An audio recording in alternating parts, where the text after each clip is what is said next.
a todas y a todos. Antes de comenzar, quiero transmitir mi más sentido pésame a los familiares de las víctimas del COVID. Os acompaño en vuestro dolor. Un abrazo muy grande para todos, de todo corazón. Desde el pasado 25 de octubre, como sabéis, y para contener la propagación del virus, el Gobierno de España decreta un nuevo estado de alarma. Sin embargo, este nuevo escenario ya no es el Gobierno de España el que lleva el mando, sino que son las comunidades autónomas y las ciudades autónomas. En este caso es el presidente de la ciudad de Ceuta el que está al mando del tema COVID.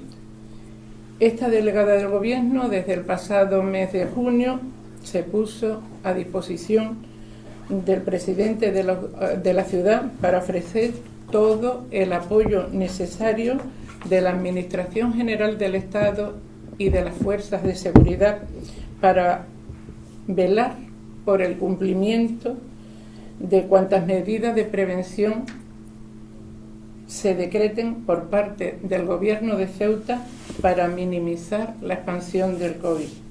En Ceuta, a diferencia de otras comunidades, hemos mantenido los mecanismos de coordinación.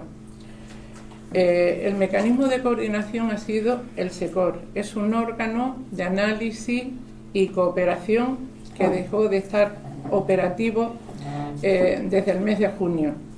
El SECOR lo forman la representación de la ciudad autónoma, la delegación de gobierno, Policía Nacional, Guardia Civil, Policía Local, Cruz Roja, Protección Civil, el INGESA y Sanidad Exterior.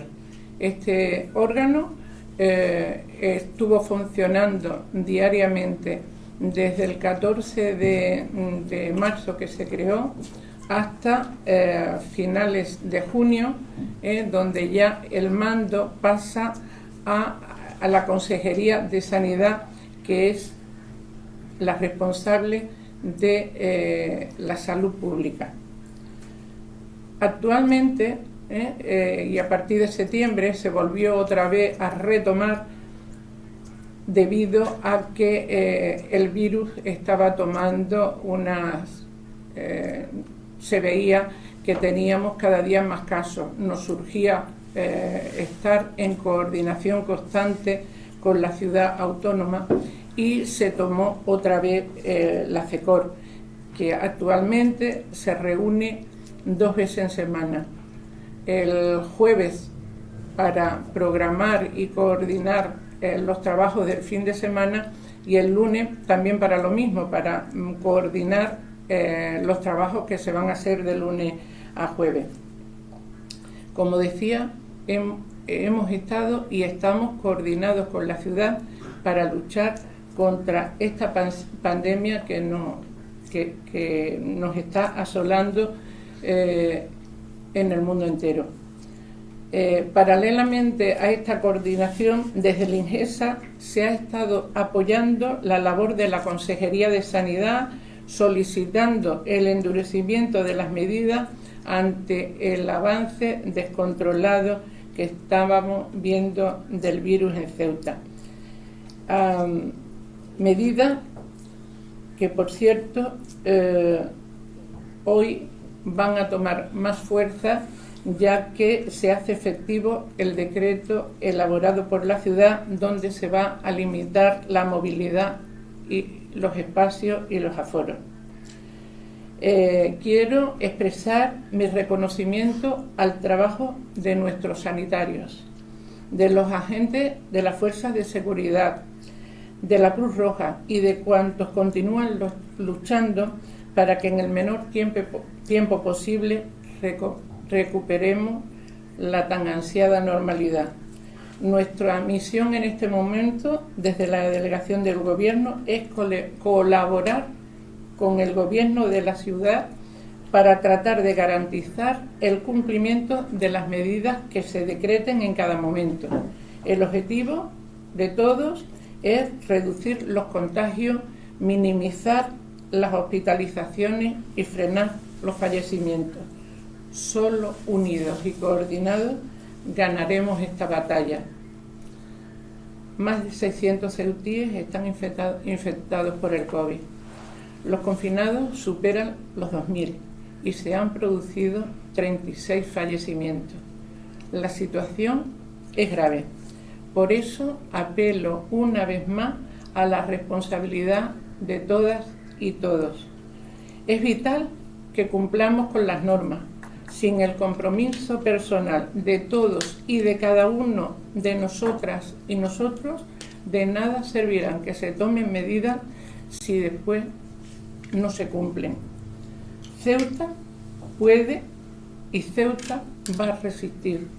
Nuestra situación sanitaria es complicada, pero ni el hospital está al borde del colapso, como ahora expondrá el director del INGESA, ni está fuera de control. Toca una vez más aportar lo mejor de todas y todos y cada uno de nosotros, y sabremos hacerlo bien. Debemos hacerlo bien. Nos jugamos mucho. El objetivo de esta comparecencia es aclarar asuntos importantes y responder a las preguntas que ayuden a comprender a la ciudadanía cuál es la situación a la que nos enfrentamos y cómo nos estamos afrontando. Sin más dilación, voy a dar paso al director del INGESA, que va a hacer su exposición.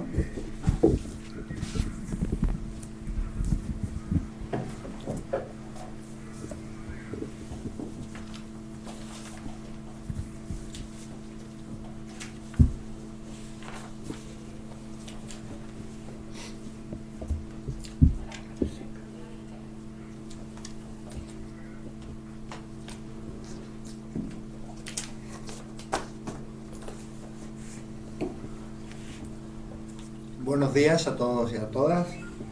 Desde agradecer a la delegada del Gobierno sus palabras y sumarme al pésame que han manifestado para todos los familiares de los pacientes que han fallecido como consecuencia del coronavirus.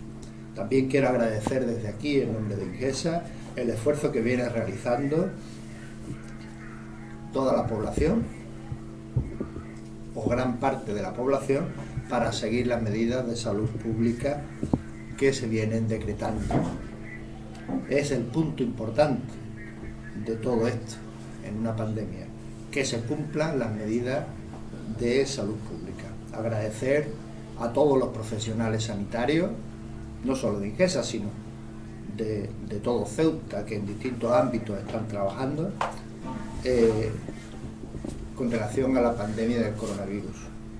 También a otras entidades, a las fuerzas y cuerpos de seguridad del Estado, ONG, en definitiva, todas aquellas entidades y organizaciones que desde el primer momento, desde el mes de marzo, están trabajando de forma incansable para hacer posible frenar la pandemia que estamos padeciendo en Ceuta, en España y en todo el mundo.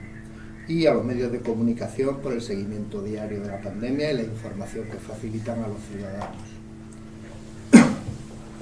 Como ha comentado la delegada del Gobierno, la situación hospitalaria en Ceuta no es una situación de colapso y fuera de control.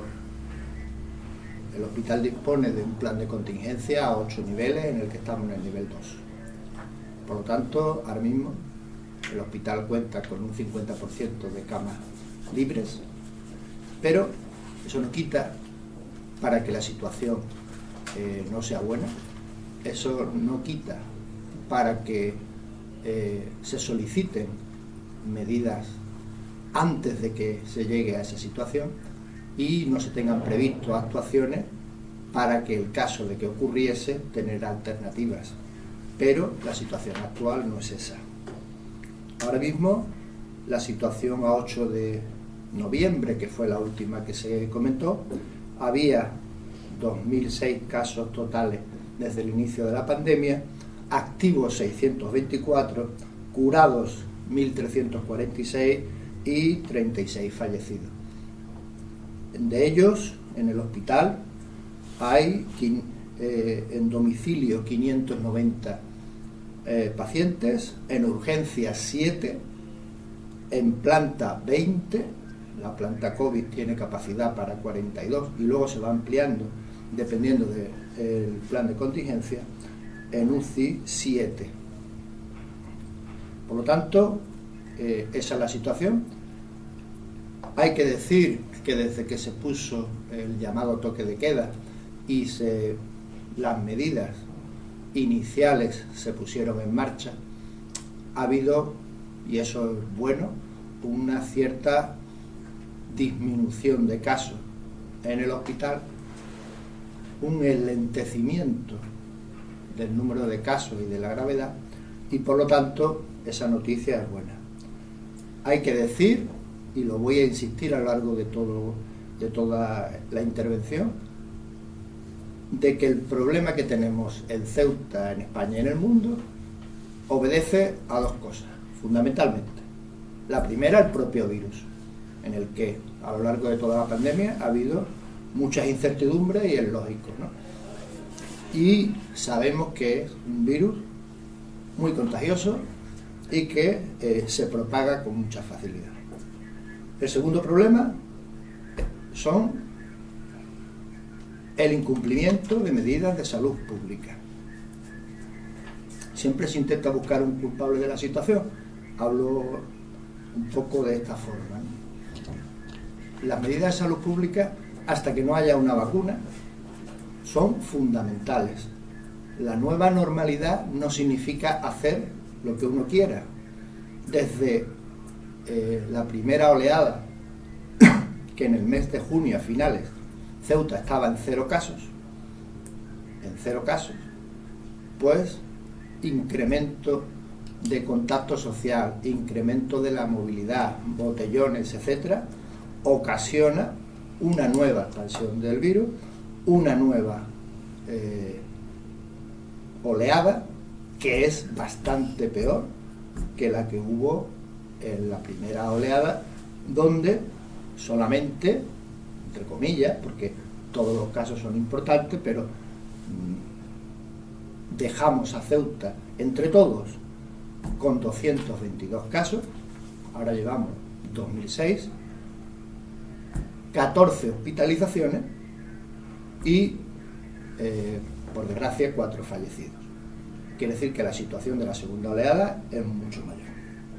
Por lo tanto, ahí es donde tenemos el problema y es lo que hay que atajar, porque ni las medidas de salud pública se pueden estirar y al final llegaremos al confinamiento solicitado al Ministerio de Sanidad y que hoy mismo se evaluará y en los próximos días se verá qué determinación se va a tomar, o si no, no hay forma de cortar la cadena de transmisión del virus.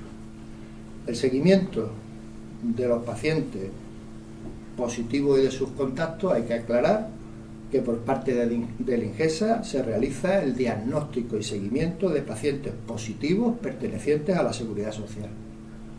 Por parte de la ciudad autónoma, dentro de sus competencias, se hace el seguimiento de contactos y por parte de las compañías aseguradoras, el diagnóstico y seguimiento de pacientes positivos acogidos a las mismas.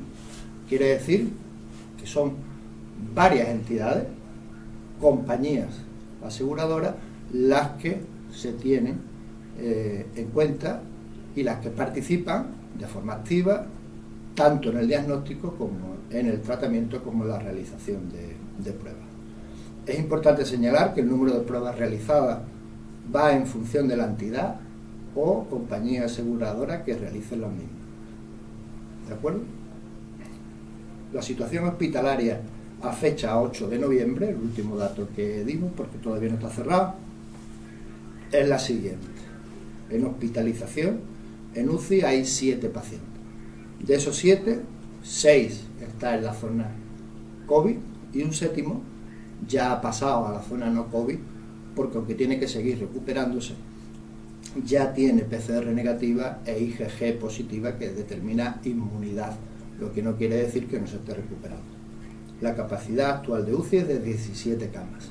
Vuelvo a repetir que el hospital tiene un plan de contingencia que permite mover camas y pacientes y adaptar a las necesidades. Se han habilitado, a pesar de que todavía queda capacidad, para adelantarnos a los acontecimientos, 5 camas de UCI totalmente equipadas en la unidad de cirugía mayor ambulatoria. Esas 5 camas podrían ampliarse hasta 20, de tal manera que podríamos tener una capacidad total, y no hay que llegar a eso, porque sería una situación muy complicada, a 37 camas. ¿De acuerdo? Respecto a observación, 7 pacientes. La capacidad de observación, que es una observación COVID, no tiene nada que ver con la observación general de urgencia, actúa a modo de cuidados intermedios, de tal manera que atiende a pacientes que no están para ingresar en planta porque necesitan más cuidado, ni tampoco para ingreso en UCI. Esa unidad rota con UCI y rota con planta, de tal manera que haya movilidad dependiendo de la gravedad del paciente, y está funcionando bastante bien. En hospitalización hay 20 pacientes, esa es la realidad. El hospital ahora mismo tiene un 50% de camas libres y la ha mantenido desde marzo para permitir que haya movilidad de pacientes y se habiliten camas en función de las necesidades. Estamos en el nivel 2 del plan de contingencia.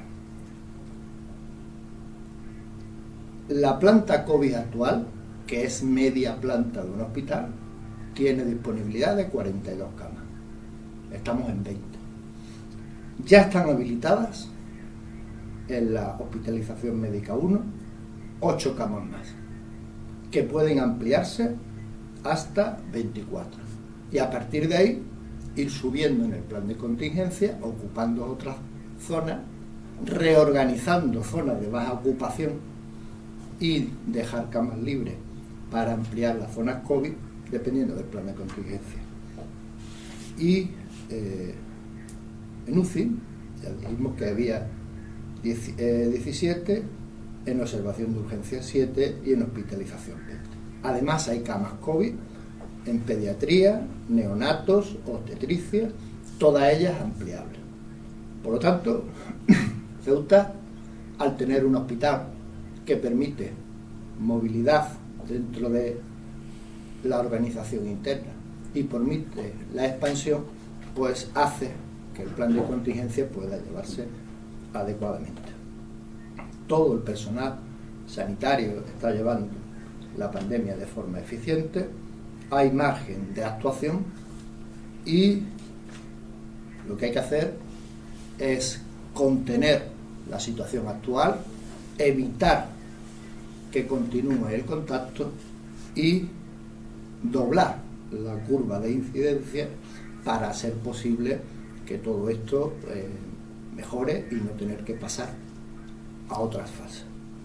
Por último, decir que además de eso, el INGESA, además de la asistencia sanitaria, está haciendo actividad quirúrgica, toda la cirugía urgente de todas las especialidades, todas las cirugías programadas sin ingreso con normalidad, consultas externas y exploraciones especiales. Además, también en atención primaria, actividad presencial, telefónica, telemática, domiciliaria, toma de muestras en domicilio. Estamos en plena campaña de vacunación antigripal y hoy comenzamos la segunda fase de la encuesta de seroprevalencia, que estará durante 3 semanas y determinará la situación epidemiológica de Ceuta y las medidas a adoptar una vez que se conozcan los resultados. Muchas gracias y a partir de ahora pues, entramos en el turno de preguntas. La primera pregunta del medio Ceuta Ahora, y dice: ¿qué opinas de las alertas y llamadas de socorro que han enviado los colectivos médicos de Ceuta respecto de la gestión del INGESA? dependiente del Ministerio de Sanidad en Ceuta? Bueno, es una situación de pandemia donde hay muchas incertidumbres, donde hay miedos, y es normal que el personal sanitario, en este caso la pregunta hace alusión a colectivos médicos, pues soliciten medios y recursos. Todo el personal sanitario y no sanitario de Ingesa está haciendo una labor muy encomiable en atención a los pacientes. Yo quiero hacer un llamamiento a la población, de tal manera que muchas veces parece que el sistema sanitario tiene que dar respuesta inmediata a todo. A los profesionales sanitarios a veces se nos exige un plus de esfuerzo, un plus de trabajo, que no sería necesario si se cumpliesen las medidas de salud pública y se hiciesen las cosas como hay que hacerlas. Como dije antes, el problema es el virus y la no realización de las medidas de salud pública como hay que hacerlo. Ese es el problema. Por lo tanto, ahí hay que incidir. El Ingesa ha hecho un esfuerzo, el Ministerio de Sanidad gestiona la asistencia sanitaria en Ceuta, se han hecho refuerzos en las áreas más afectadas que trabajan más con COVID. Hay otras áreas del hospital en donde ha habido menor actividad como consecuencia de la primera oleada, bajar la actividad en otras áreas, y en urgencias, UCI, hospitalización, medicina preventiva, microbiología, se ha hecho un esfuerzo considerable que sería muy largo de detallar, aunque se dispone de dicha información. A veces echo yo en falta también que esas llamadas pues se hagan también en otros ámbitos, porque recordemos que en una situación de pandemia no solamente interviene el Ingesa, sino también otras entidades aseguradoras y la propia Consejería de Sanidad, que recibió del gobierno, como todo el mundo sabe, 25 millones de euros. Por lo tanto, el personal sanitario está haciendo su función, la está haciendo de forma muy eficiente. Comprendo la incertidumbre, comprendo los miedos y comprendo la preocupación de los colectivos médicos y del resto de los colectivos sanitarios. No olvidemos que trabajan médicos, enfermeros, auxiliares, técnicos de laboratorio, técnicos de radiología, personal en definitiva sanitario y no sanitario de toda índole, que hace que el hospital funcione. La siguiente pregunta, Ceuta TV. ¿Qué factores se están dando para que en la segunda ola haya crecido exponencialmente la mortalidad, cuando en otras regiones, a pesar del elevado número de contagios, es bastante menor? Bueno, en la primera oleada comparar el fallecimiento de la primera oleada con la segunda es difícil, entendiendo que en la primera oleada, aunque desgraciado todo fallecimiento, pues fueron 4. Quiere decir que en la primera oleada cabría decir lo inverso, Ceuta hubo una mortalidad mucho menor que en el resto. Ahora mismo, en la segunda oleada, efectivamente, ha habido 32. Vuelvo a repetir lo siguiente. El coronavirus afecta sobre todo a las personas mayores. La incidencia se da en todas las edades, más en adultos que en niños, y en adultos, a medida que va creciendo o se tiene más edad, la letalidad, la mortalidad y la incidencia es más importante. De tal manera que esos son los casos en donde se producen los fallecimientos, y hay que tener en cuenta que debemos de proteger a nuestros mayores. Toda familia que tenga un mayor en su casa tiene que extremar las medidas. Son colectivos muy sensibles, muy vulnerables, y cuando enferma del coronavirus, que a veces produce alteraciones muy importantes del sistema respiratorio y de otros sistemas, pues provoca el fallecimiento del paciente porque no puede superar ese nivel de enfermedad. Por lo tanto, esa situación es la situación que se ha dado en Ceuta, que se está dando en España y en el resto del mundo. El incremento de la mortalidad con relación al número de casos y con relación a personas mayores, vulnerables y con patologías previas. Ceuta Actualidad pregunta: ¿cuántos médicos y enfermeras especializados en cuidados intensivos hay hoy en día en UCI? ¿Qué problema ocasiona incorporar a este servicio a personal no especializado? Bueno, en UCI se hizo un desdoblamiento de la misma, de tal como en todas las zonas COVID, tanto en atención primaria como en el hospital, en urgencias, en planta y en UCI, hay una zona COVID y una zona no COVID. De tal manera que, como dije antes, la disponibilidad actual son de 17 camas ampliables. Luego, posteriormente, en cirugía mayor ambulatoria, a 5 más que ya están instaladas, y de esas, además, hasta 20, lo que supondría una capacidad total de 37. En UCI, actualmente hay 19 DUEs, 12 técnicos en cuidados auxiliares de enfermería en la UCI COVID, y 14 DUEs y 12 técnicos en cuidado de enfermería en la UCI no COVID, en la que están los pacientes no respiratorios. No se mezcla el personal de UCI limpia con UCI COVID. En total, por lo tanto, hay 33 DUE y 14 técnicos. No existe la especialidad de enfermería de cuidados intensivos. Y cuando se incorpora personal, se procura que el personal con más experiencia esté alternando con personal con menos experiencia para que vaya cogiendo soltura y no haya ningún problema de ningún tipo. Sobre médicos hay 5 en plantilla, una médico está de baja laboral y se va a incorporar una médico intensivista con plaza en urgencia, más un médico extracomunitario que ya está en el hospital. Próximamente se incorporará otro. La normativa actual permite dicha incorporación y cuentan con experiencia y formación en el área de cuidados intensivos. Decir que además de intensivistas, en UCI se puede reforzar en aquellas cuestiones que son necesarias.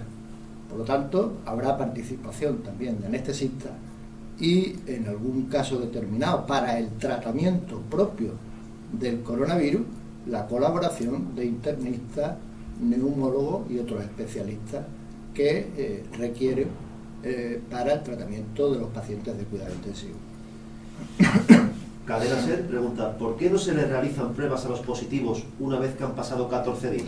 Aunque las investigaciones apunten a que es tiempo suficiente y no se producen contagios, ¿no sería mejor asegurarse? No hay ningún protocolo que actualmente diga eso. Todos los estudios que hay ahora mismo en el mundo dicen que a partir del 8º día el paciente deja de ser contagioso y deja de ser un peligro en ese sentido. La valoración del médico es importante también, porque los protocolos del Ministerio determinan que debe de tener 3 días sin fiebre. En los asintomáticos no la ha tenido en ningún momento, y con 3 días sin fiebre y 10 de aislamiento se puede dar el alta y no es necesaria la realización de pruebas. Por lo tanto, esa es la situación y así se va a mantener. Así son los protocolos que están en el Ministerio de Sanidad y esa es la metodología que se está haciendo. Onda Cero pregunta: ¿por qué Ceuta es una de las regiones donde menos PCR se hacen? Bueno, ahora se llama técnica de diagnóstico de función activa, que incluye tanto la realización de PCR como test de antígeno. La metodología que se sigue para hacer la estadística nacional, en el numerador se suman las pruebas que se hacen por asistencia sanitaria, no solamente Ingesa, sino otras entidades que hacen asistencia sanitaria. Ceuta tiene una importante población de funcionarios, muchos de los cuales su asistencia sanitaria corresponde a compañías aseguradoras. Y se suma además las medidas de cribado que hace la ciudad en el ámbito de sus competencias, porque las funciones de cribado son competencia de la ciudad. Y en el denominador, los habitantes. Y ahí nos sale la tasa de pruebas por 100.000. Yo puedo afirmar que el número de pruebas que se hacen en Ingesa es adecuado, sigue los procedimientos y se hacen en tiempo y forma. Si el resto que tienen que hacer pruebas la hacen en menor cuantía, ocurren dos situaciones: que disminuye el número de pruebas por 100.000 habitantes respecto a otras comunidades autónomas, y como el Ingesa hace pruebas a los pacientes sintomáticos, el índice de positividad es más alto. Si se hicieran más pruebas por parte de compañías de seguros y por parte de la ciudad, hoy se va a iniciar un punto por parte de la ciudad para hacer pruebas a población sana, subiría el número de pruebas por 100.000 habitantes y disminuiría la positividad de las mismas. Saldrían pacientes positivos, pero también muchos negativos, con lo cual, al dividir, pues disminuye el tanto por ciento de positividad de las mismas. Esa es la explicación. El Faro de Ceuta pregunta: ¿por qué razón ha ordenado desalojar el centro de salud del Tarajal? ¿Es porque se ha pasado a otro escalón de contingencia de Luce? No sé de dónde sale esa información. No se ha dado ninguna, no se ha ordenado desalojar el centro de salud de Tarajal en ningún momento. Lo que sí se hace, y ya lo venimos diciendo durante toda la pandemia, es adelantarnos a los acontecimientos. El plan de contingencia del hospital llega y puede llegar a desalojar parcial o totalmente el centro de salud de Tarajal. Estamos en una situación en la que eso en la actualidad no es necesario, y es posible que no sea necesario en ningún momento, pero el que no sea necesario no quiere decir que no esté previsto para aquellos casos en los que pudiera necesitarse. Además del centro de salud del Tarajal, hay otras medidas de reorganización interna que se pueden llevar a cabo, y por lo tanto barajarse varias opciones que vienen en el plan de contingencia. Es factible, y se está estudiando para ver, es factible que, llegado el caso, que vuelvo a repetir, ni se ha ordenado ni estamos en esa situación, llegado el caso, es probable que el centro de salud del Tarajal pudiese quedarse en el hospital universitario ocupando una de las plantas, que tiene dos, y la planta que liberase se podrían dotar de 42 camas de hospitalización. Todo el material está adquirido, todo el material está almacenado. Es un material que debería haber estado con antelación, pero que durante el periodo anterior, pues aquellas plantas de hospitalización pues se ocuparon para, de alguna manera, reponer el material que se iba poniendo defectuoso, en vez de comprar material nuevo, de tal manera que cuando llegamos, pues esas dos plantas, gran parte del material que debería estar allí y nuevo, no estaba.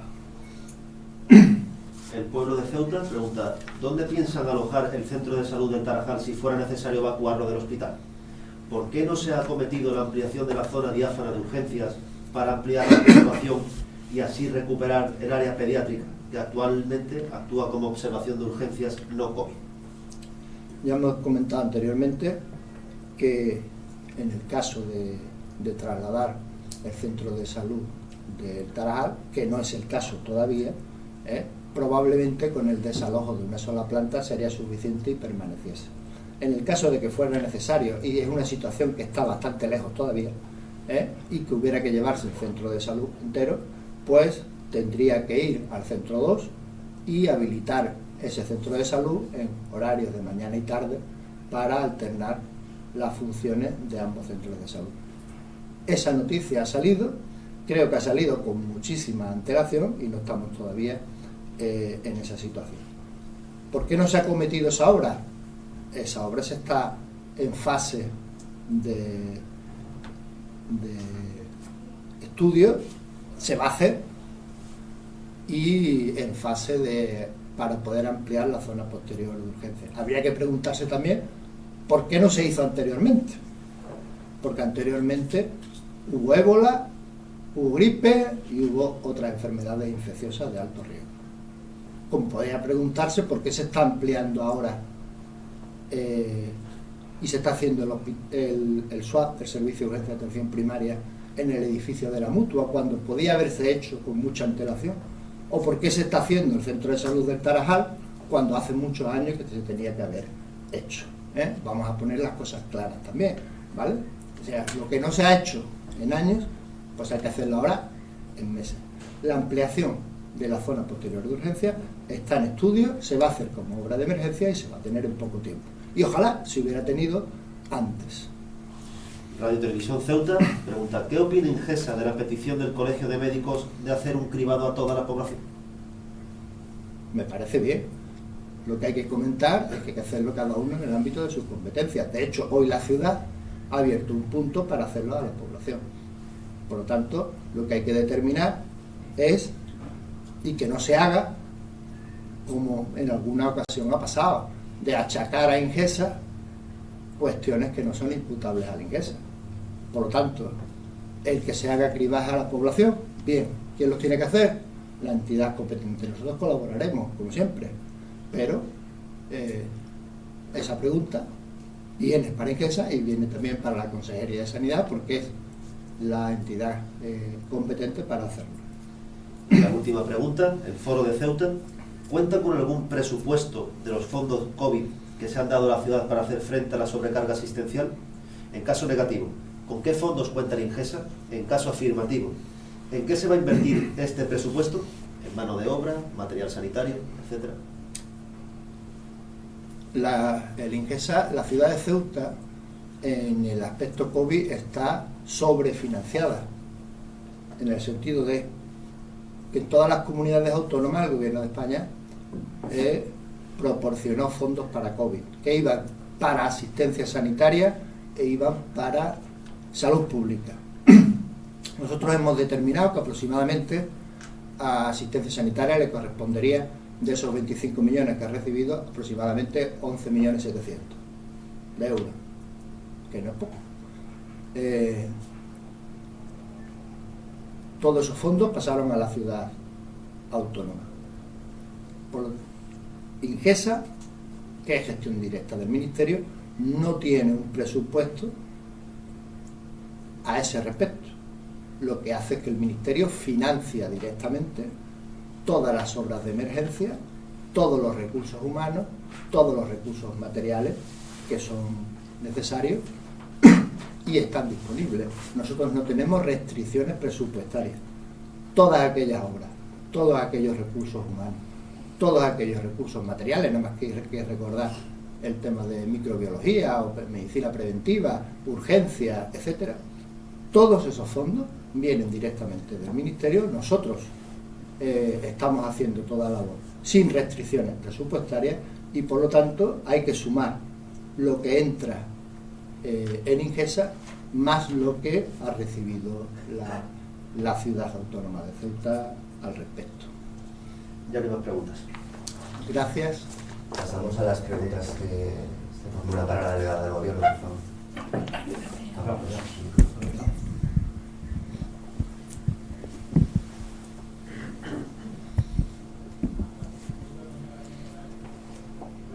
Delegada, el pueblo de Ceuta pregunta si sabe en qué momento se encuentra el expediente del Ministerio de Educación y Formación Profesional sobre el director provincial y cuándo puede finalizar esta investigación.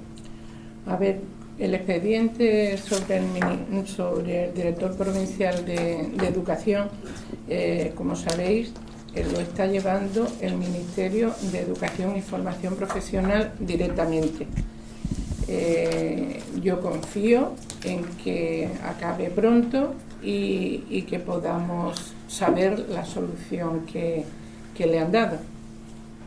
¿Existe la posibilidad de cerrar colegios y dar clases telemáticas como algunas familias y docentes han reclamado? ¿Están los centros de Ceuta preparados y se encuentran con los medios necesarios? Los centros de Ceuta están preparados. Por ahora no está prevista la suspensión de las clases presenciales. A fecha de hoy tenemos 106 alumnos positivos en COVID, de una población de alumnos de 22.000. La incidencia, afortunadamente, es muy baja. Los expertos afirman que a día de hoy los centros en Ceuta son seguros. La calle ya es otra cosa. En los colegios no hay contagio. El virus no está en las aulas. Se están continuando las clases en comunidades donde las medidas son aún más restrictivas que en nuestra tierra. Yo añadiría, después de muchos años trabajando en el colegio, los niños necesitan ir a clase. Los niños no pueden estar encerrados, necesitan ir a clase. El Faro de Ceuta pregunta que, dado que hay más inmigrantes y que las competencias en esta materia corresponden a la delegación del Gobierno, ¿se va a pedir a la ciudad que acoja a este colectivo en algún lugar? A ver, en Ceuta siempre hemos trabajado con muchísimos inmigrantes, ¿eh? Ahora estamos en el momento más bajo de la inmigración. Estamos teniendo entradas, como sabéis, por el mar. Y todas las entradas que está habiendo por el mar están controladas sanitariamente mediante un protocolo de actuación que parte desde la Guardia Civil, continúa con Cruz Roja y se lleva a cabo todo el protocolo. En caso de un hipotético confinamiento que tengamos que hacer en la ciudad autónoma de Ceuta, tanto la ciudad autónoma como la delegación de gobierno sabemos lo que tenemos que hacer. Ceuta ahora pregunta que, como representante del Gobierno central, ¿cómo valora el Ejecutivo, que es el competente en la gestión sanitaria de Ceuta y de Melilla, que sea el que tenga peores datos de España respecto a otras autonomías con gestión transferida y que se ocupan de millones de habitantes? La gestión de la pandemia, como hemos dicho antes, está transferida a las autonomías. Ceuta no es una excepción. Son los gobiernos de cada comunidad, en este caso de la ciudad autónoma, el que toma la medida y las pone en marcha. La delegación de gobierno ha sido siempre partidaria de medidas más restrictivas para que no se produjera lo que últimamente hemos tenido. Así se lo ha hecho saber a la ciudad en varias ocasiones. Nosotros apoyamos las iniciativas de la ciudad, como por ejemplo las que hoy entran en vigor. Respaldamos todos y cada una de las actuaciones que pongan en marcha la ciudad. En cuanto a la valoración de la cifra, la acaba de hacer el director de la Ingensa. Sí, y pregunta también si piensan convocar una reunión de la Junta Local de Seguridad para establecer los mecanismos que coordinen la actuación de las tres policías, la Guardia Civil, la Policía Nacional y la Policía Local. Como he dicho antes, el SECOR se reúne los lunes y los jueves. En ellos participan las fuerzas de seguridad.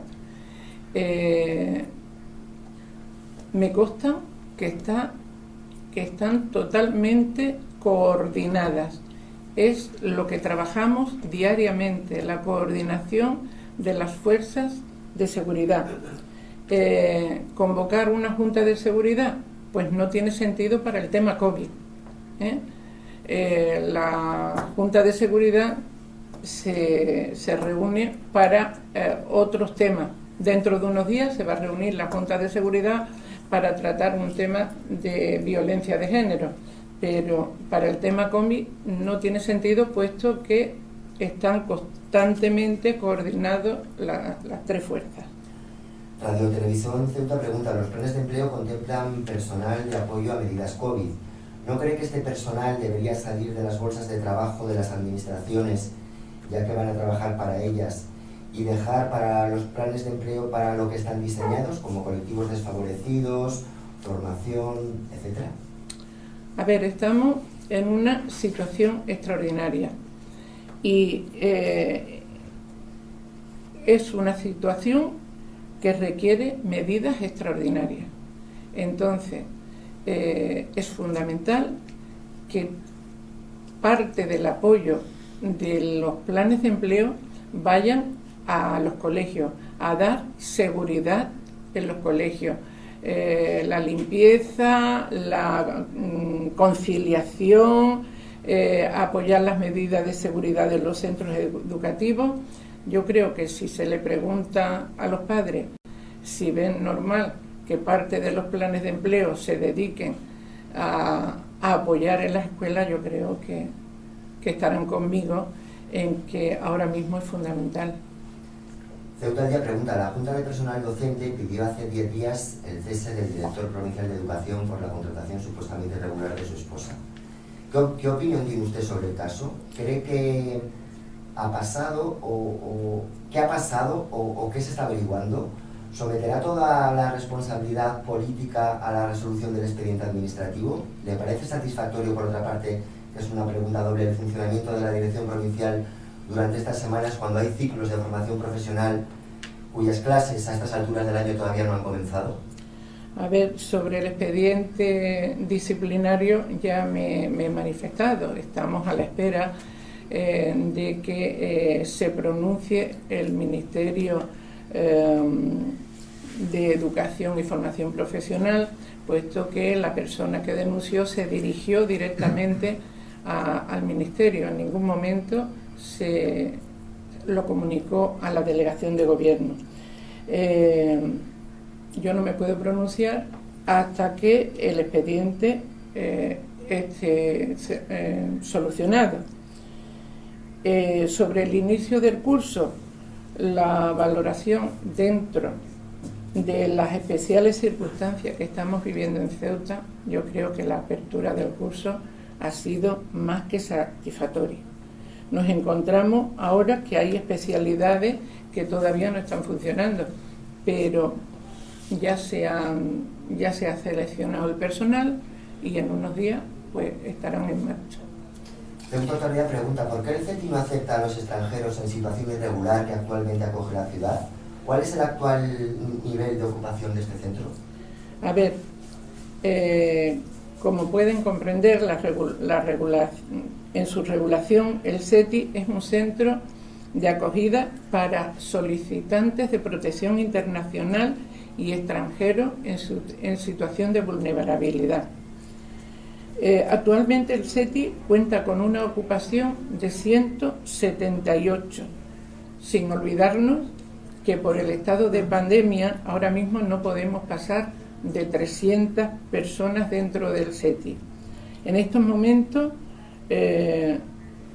están ingresando en el CETI personas que, habiendo estado tuteladas por la ciudad y que han cumplido los 18 años, están pasando a formar parte del CETI. Y mientras perdure el cierre de la frontera, las administraciones cumplimos con nuestros respectivos papeles en esta cuestión. Infoceuta pregunta: ¿por qué en ningún momento se han controlado las entradas a Ceuta? Si en junio no teníamos casos o eran prácticamente inexistentes, eso quiere decir que la segunda ola comenzó con casos importados. ¿Por qué desde el primer caso en septiembre no se determinó un control epidemiológico de las entradas a Ceuta? A ver, los controles no se han dejado de hacer en el puerto. Sanidad Exterior y Cruz Roja han estado a cargo de ello. De todas formas, sin un decreto de estado de alarma no se puede restringir la movilidad de las personas, que es lo que se está haciendo ahora. Ceuta ya pregunta, ¿hay negociaciones para pactar la reapertura de la frontera una vez concluya la pandemia? A ver, mensualmente se está en contacto viendo la situación que hay en un sitio y en otro. La situación que estamos viviendo de momento no es para abrir la frontera. Sí, efectivamente se está en contacto. Y pregunta también por qué se han paralizado las obras de la frontera y cuándo estará lista la nueva frontera inteligente.